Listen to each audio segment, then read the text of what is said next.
Hey guys, it's Scott with Scottie B Cards, and in this video I want to talk about 5 changes I would make if I was running Topps for a day.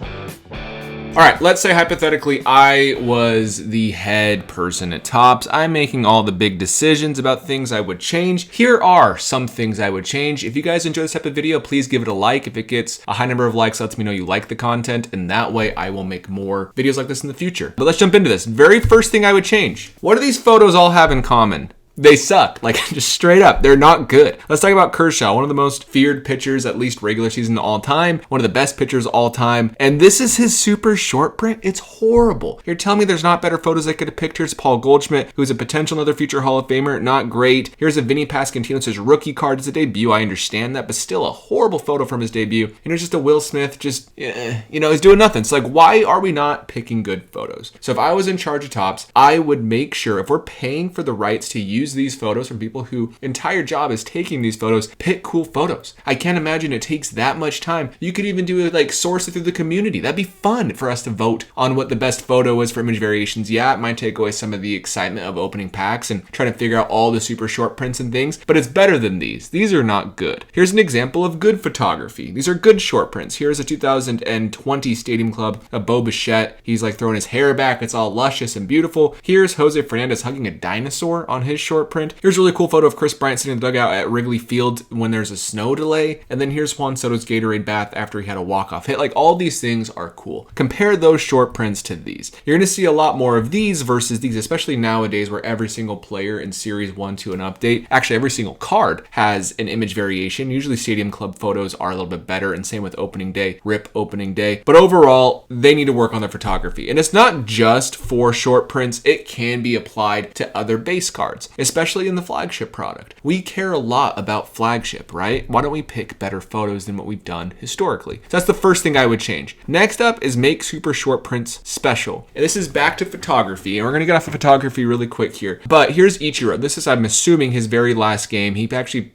came and played for the Mariners. It was in Japan, and I don't think he got a hit in the game or two that he played. Either way, it's him saying goodbye to Major League Baseball. That's so cool. That is a really special card, really special image. Here's an ultra super short print. Yes, you heard that right. That's what this is categorized as, of Freddie Freeman catching the ball at first for the last out in the World Series. These type of photos are cool. I would love that. Can you imagine, for me as a Rockies fan, there was one of Todd Helton doing the same thing Freeman's doing after the NLCS when the Rockies went to the World Series. That is a card. If there was a super short print of that card, only 30 of them that exist, that'd be a very expensive card for Rockies fans. Like, that was one I would want in my collection, but instead those type of photographs don't exist, and we see more of these and these, which are great, but it'd be great if we actually applied special moments to the cards. One of my friends, Chris, baseball card addict, also on Spitball on Cards with me. If you don't watch Spitball on Cards, it's another video channel that I run. It's more of a podcast. Check that out. But Chris always talks about Ronald Acuna Jr. with the 4070. He actually holds the bag up on the 4070. Like, why isn't that a short print that Topps has picked? It's a great question. So like, those type of super short prints would be really special, and I would do that. The next thing I would do is I would just slash parallels. So we have a conversation here. Last week, I released a video about sets I would get rid of, which, spoiler alert, is something I talk about in this video. And I said, let's hypothetically say I only could have 15 sets, and there's actually 67 sets last year, so I took it from 67 to 15. People still said that 15 was too many, but in that video, someone said, why would I listen to you to open cards? Well, I watch a lot of cards opened, and I'm the end consumer of the cards that people open, so I want to let you know these are the cards that a lot of collectors care about. And that same thing is with parallels. These parallels, no one cares about Sonar Green or... Okay, that's not fair. A lot of people don't care about the Sonar Green refractors, Ray Wave Green refractors, Green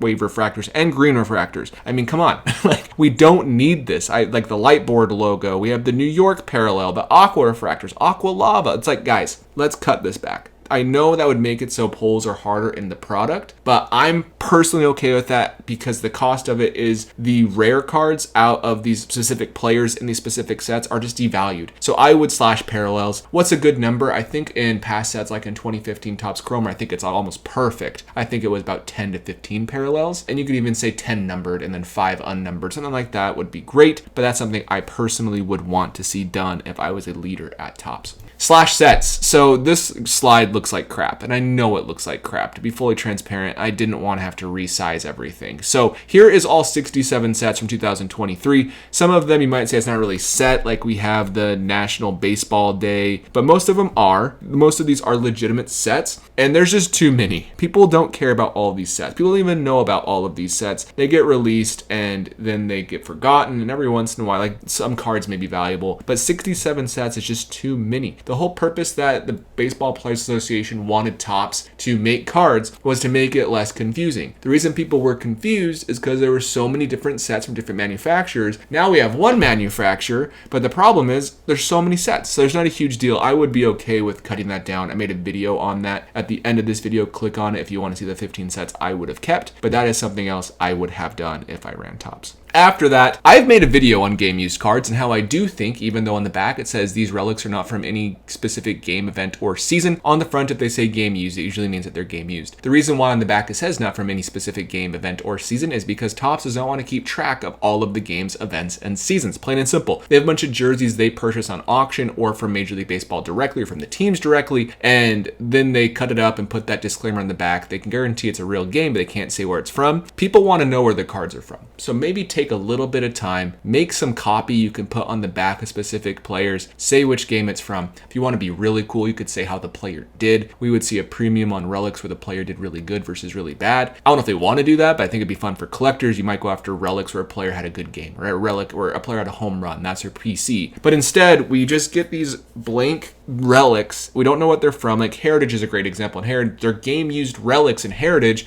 but it doesn't mean anything if you can't connect it to a specific game. People would care much more about game used cards again if we could connect it to games and special events and special moments. So that's something I would change, even though it'd be very expensive and very hard to do, even if it was moving forward. Have a database. They can reference a database of a specific card if you would like Topps. I mean, like, come on, it would not be that hard. So my explanation is why they don't have it, but I do think they could overcome it, and a lot of people do feel the same way. And the last thing I would do is I would standardize rookies. Rookies are ruined to me in some ways, the way that they're currently doing things, and I thought I would like what they're doing, and I don't like what they're doing. What they do is they print a short print in Series 2 of the top rookies year in, year out. Then they release a flagship rookie card in Topps Update. Here is Vladimir Guerrero Jr. as an example. Before I talk about Vlad, actually, an example of that is the Bryce Harper from 2012 Series 2. That card is intended to be a short print. It's actually short printed, and that card is really sought after. And what they did in Update is they made Bryce Harper's card be a rookie debut, so that makes that card in Series 2 a true flagship rookie card. In case closed, that's what it is in my opinion. Then they kind of ruined it as time went forward. Then we saw in 2018 the Bat Down Acuna in Series 2, and then we saw the 2018 Topps Update Acuna in that following set. The issue now, though, like even with that Acuna, it's pretty short printed, that Bat Down, but it still doesn't have a lot of value. And then we saw the no number Vlad right here. This card was the year after, people really crazy chasing it. I even pulled one of these. I remember being excited about that. They aren't rare. They aren't that rare. They are short printed compared to the base set, but they aren't that rare. And then they don't have any parallels. And so they're not that rare. It's a bunch of base cards with no parallels. Then they release his Update rookie card. And this has parallels, but there's a Topps Chrome, and Topps Chrome is usually more sought after than Topps Chrome Update. But the Topps Chrome matches the card from Series 2 short print. That's not that rare, but with no parallels. And there's also a Topps Chrome Update that matches the Topps Update card. So I know I'm griping about this. I'm okay if they make actual short print base cards in Series 2. My request would be then, if they're having a rookie in Update, make it a Update